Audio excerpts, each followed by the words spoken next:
Governor వెళ్తుంటే మా అమ్మ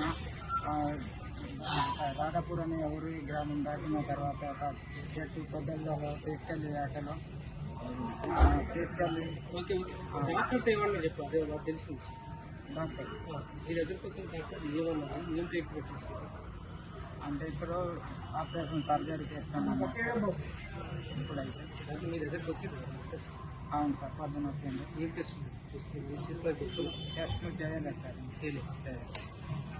ప్రైమరీ ఇన్వెస్టిగేషన్స్ చేయకుండానే ఏం ట్రీట్మెంట్ చేస్తున్నారు అంటే ఏం కన్ఫర్మేషన్ చేయకుండా ఏం ట్రీట్మెంట్ చేస్తున్నారు.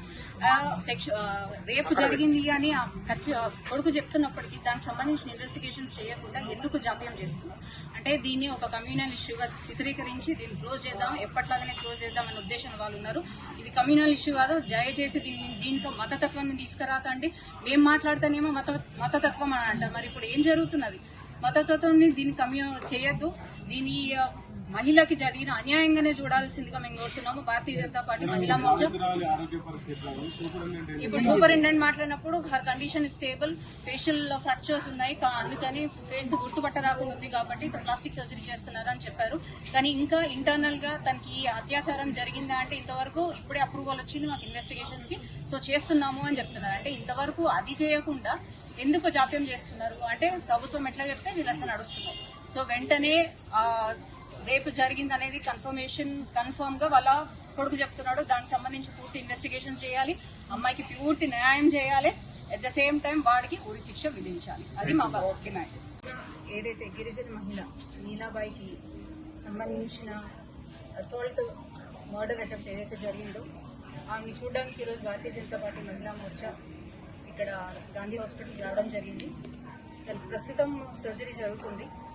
సో ఆ క్రమంలో వీళ్ళ అటెండెన్స్తో మాట్లాడడం, వాళ్ళ కొడుకుతోని వాళ్ళ హస్బెండ్తో మాట్లాడడం జరిగింది. సో వారి చెప్తున్న కథనం ప్రకారం తన పైన అత్యాచారం జరిగింది, మర్డర్ అటెంప్ట్ కూడా జరిగిందని వారి మాటల్లో వారికి చెప్పడం జరిగింది. కానీ నిన్న సీతక్క ఏదైతే వచ్చి ఇక్కడ పరామర్శించినప్పుడు వాళ్ళ భాషలో తెలుసుకున్నాము అత్యాచారం ఏం జరగలేదు అని బాధితురాలు చెప్పిందని చెప్పారు. ఇక్కడ క్లియర్ కట్ గా ఇప్పుడు జరిగిందని భర్త చెప్తున్నాడు, కొడుకు చెప్తున్నాడు. కానీ దీన్ని పక్కదోవ పట్టించే విధంగా, కమ్యూనల్ ఇష్యూ చేసే విధంగా మన రాష్ట్ర ప్రభుత్వం దీన్ని చిత్రీకరిస్తుంది. ఇది కమ్యూనల్ ఇష్యూగా చూడొద్దని విజ్ఞప్తి చేస్తున్నాను. ఇది ఒక మహిళకి జరిగిన అన్యాయానికి మీరందరూ స్పందించాలి, మహిళకి న్యాయం జరగాలి. ఏదైతే అత్యాచారము ఈ మర్డర్ అటెంప్ట్ చేసిన మగ్దుమ్ అనేది వెంటనే ఉరి శిక్ష విధించాలని మేము భారతీయ జనతా పార్టీ మహిళా మోర్చా నుంచి డిమాండ్ చేస్తున్నాం. సెక్యులరిజం గురించి మాట్లాడే వాళ్ళంతా ఎక్కడ పోయినారు? ఇప్పుడు సెక్యులరిజం గురించి ఒకళ్ళు మాట్లాడలేదు. ఎందుకు సెక్యులరిజం గురించి అంటే గిరిజన మహిళకు జరిగితే అది అన్యాయం కదా, మీరు మాట్లాడారు. దీని ఓన్లీ కమ్యూనల్ ఇష్యూగానే చూస్తారా? ఇది ఎక్కడి నుంచి కమ్యూనల్ ఇష్యూగా అయింది? ఇది ఇప్పుడు కొత్తగా జరుగుతుంది కదా. అక్కడ ఉన్న ఆదివాసీ మహిళల పైన జనరల్ గా జరుగుతున్నప్పటికీ కూడా, వీళ్ళు రేస్ చేస్తున్నప్పటికీ కూడా ప్రభుత్వం ఇంత కూడా చర్యలు తీసుకోవట్లేదు. అంటే మహిళలు ఓట్ల కోసం తప్పితే మీకు దేనికి కాదా? అంటే మహిళలకి ప్రాబ్లం వస్తే మీరు స్పందించారు. దీని ఓట్లకు మాత్రమే మహిళలు గుర్తొస్తారా మీకు? ఒక ట్రైబల్ మహిళ పైన జరిగింది అని అంటే దాన్ని తప్పుదోవ పట్టించే ప్రయత్నం ఎందుకు చేస్తున్నారు మీరు? ఆమె రేప్ అటెంప్ట్ జరిగిందని ఇక్కడ ఖచ్చితంగా చెప్తున్నారు. నేను సూపరింటెండెంట్ తో మాట్లాడినప్పుడు ఇంతవరకు ఇన్వెస్టిగేషన్ చేయలేదు. మరి ఏం చేస్తున్నట్టు? 2 రోజుల నుంచి ఇక్కడ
వెంటనే